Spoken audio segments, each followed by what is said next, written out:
Now we're starting. That timer is not correct anymore. Hey, everyone. It's great to be here again. My second year at Devoxx, talking about Docker.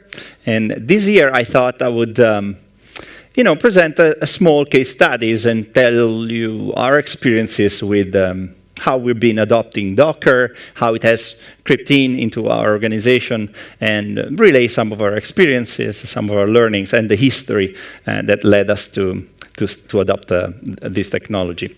Now, the subtitle of the talk is a bit scary. I want you not to get too worried about it. I want you to think about.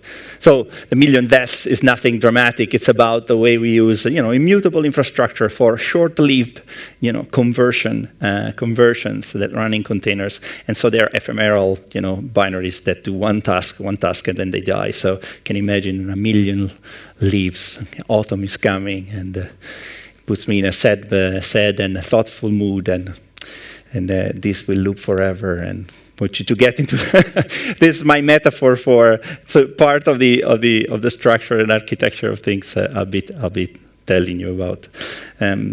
We have been adopting Docker for a while now, even though it's quite a young project. It passed 2 years just a while ago. And just to give you a brief sense, without going into much detail about what we are doing, because I get this question asked a lot. So, why are you talking about Docker? What does Atlassian have to do with Docker? Why are you guys involved with Docker? Well, we've been, adopting it enthusiastically over many fronts. One front has been, obviously, we published on the official Docker registry some of our products. So you can do a Docker pool and have one of our servers up and running with zero setup. So that was one thing I did, which I won't cover in this session. The second thing we did, we have a build server that has first-class support for containers and Docker. And so that's also, at the core of some of the things we do. So we have a vested interest in Docker there too. But also in this session, I'm not going to be telling you about that. The more interesting story, and the one that I want to share with you, is about how we've been adopting more and more Docker inside our cloud, our services infrastructure, and then after a small intro, I'll tell you a little bit how one specific department, one specific group inside Atlassian uses Docker, specifically for our media services, for our upload and conversions infrastructure. Often you get the talks, you get the conclusions at the end, but I thought to give you the takeaways right at the start, and then the story I'll tell you will make sense as I go, and you will recognize the bits and pieces that made Docker for us, relevant and interesting and useful. So specifically for the infrastructure that manages the uploads and conversion of all the very different media files, we found that Docker gave us 4 things that were actually 5. So there's one hidden there, which is so one thing that they gave us is this talk that probably you've heard about. Immutable infrastructure is a big win. Whenever your binaries become a commodity, and then it doesn't matter where they are deployed, and if they are up and down on a specific node in your cluster or in your set of machines, it's a big win. It frees up a lot of the load, cognitive load for your software team. So that for us was a pretty big win. The other thing is we use some open source tools that are really good at doing some sort of conversions, data manipulation, but they were not built to work in a massively parallel setup. So isolating them into their own containers, their own context, their own access to the file system has been proven fantastic for us, and it has given us the ability to scale those workloads much more freely and without worry. A byproduct of using containers has been, even though the Docker ecosystem is evolving, and there's a lot that's being worked on nowadays with security, certifying images, making sure that there's origin and trust keys, and all sorts of security initiatives are around containers. But for us, just the isolation that containers gives you, just the fact that each service, each binary runs with its own slice of the file system and only access to that, was an intriguing proposition for some of the workflows related to customer data. So that was already a big win. And fourth, Docker gives you the ability, for each container, for each image running, to tweak, CPU loads, memory load for each of the tasks, and that allowed us to smooth and manage, increasing loads and automatic scaling of our services infrastructure. Those are 4 things, and I'll get to those as I tell you more of the story.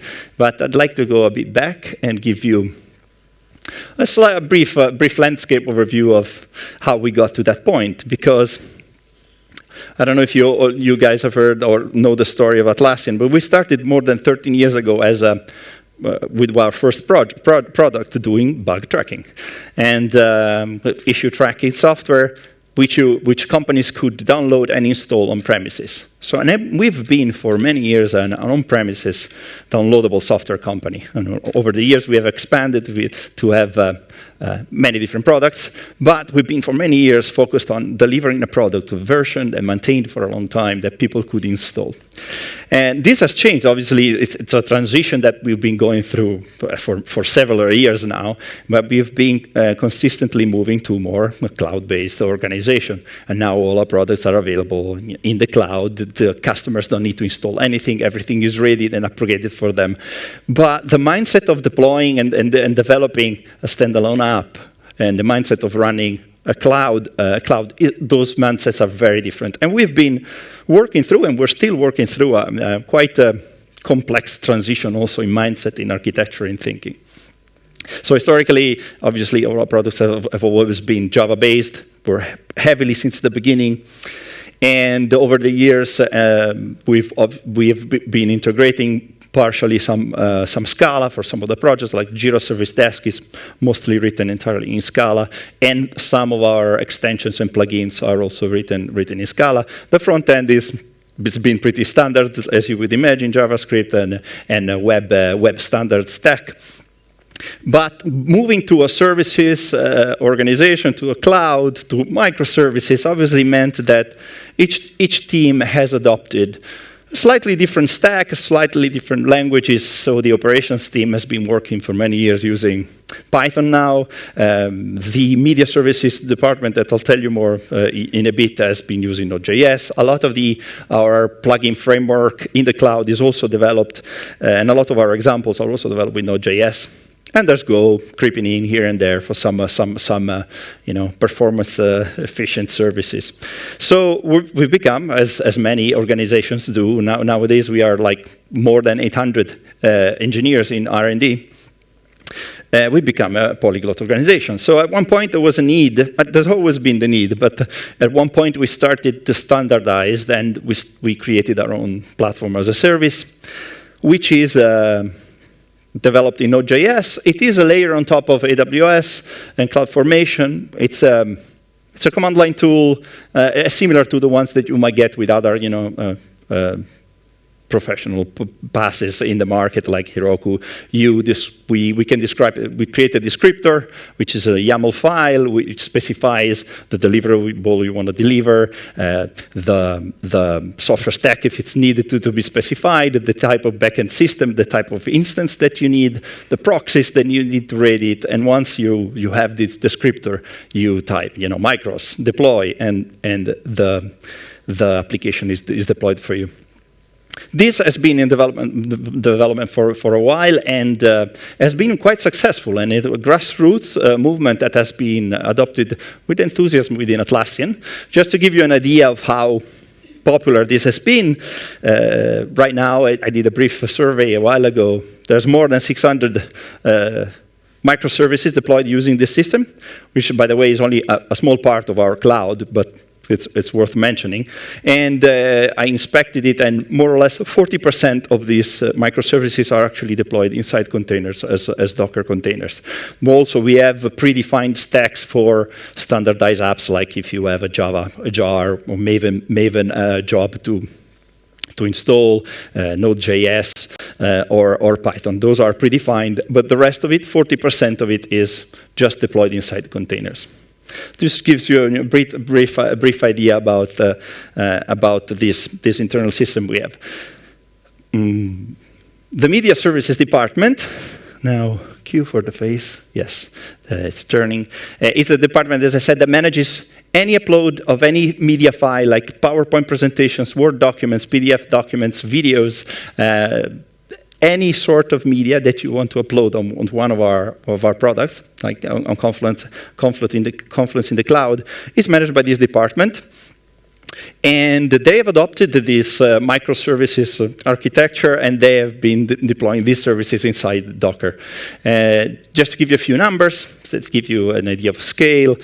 We have, in the media services group, there's more or less 10 microservices. 9 of them are written in Node.js. 1, I think, is written in Go. They process all the conversions that happen on our platform. They process terabytes of data every month. And just a random statistic, this is where I mentioned the million deaths. So these are very focused, very narrow conversion operations. Every time you upload an image or a video, it needs to be downsampled, thumbnailed, converted.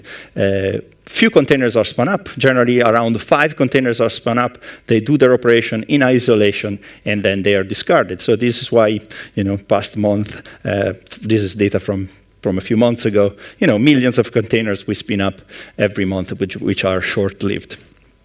Now, why does this architecture work for the media services department?